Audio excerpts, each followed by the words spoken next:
Newspapers across the north of England have joined forces to call on Theresa May to get a grip and deal with the delays and cancellations on the rail network.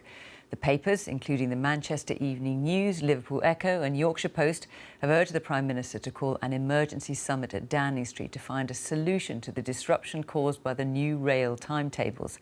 Danny Savage reports.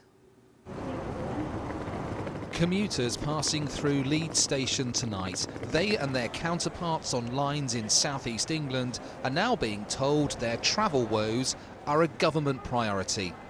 The pledge came on the day collective anger in the north boiled over onto the front pages of local and regional newspapers.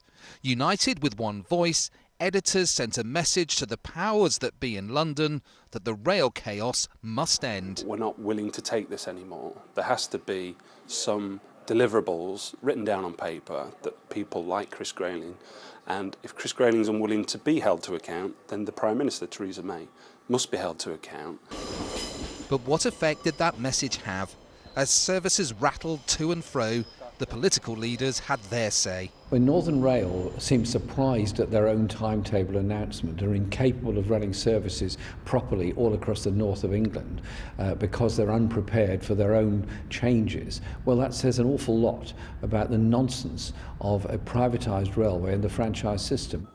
The Prime Minister agreed that the situation is absolutely unacceptable and said it was vital for the government to get to grips with the problem.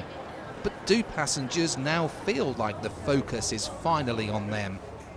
It really needs to be sorted out. People pay lots of money to go on trains and you need to get to work, and it needs to be on time. Is your boss understanding? Not very understanding, no. So what of a job if it carries on? With all the newspaper editorials coming together with one voice in Northern England, the message is clear that something must be done about the way the trains are managed in this part of the country. And the other message they're trying to put forward is that services around here cannot be cared for properly by people 200 miles or so down the track in London. That's a hint towards a long-held desire for more devolved power to the region.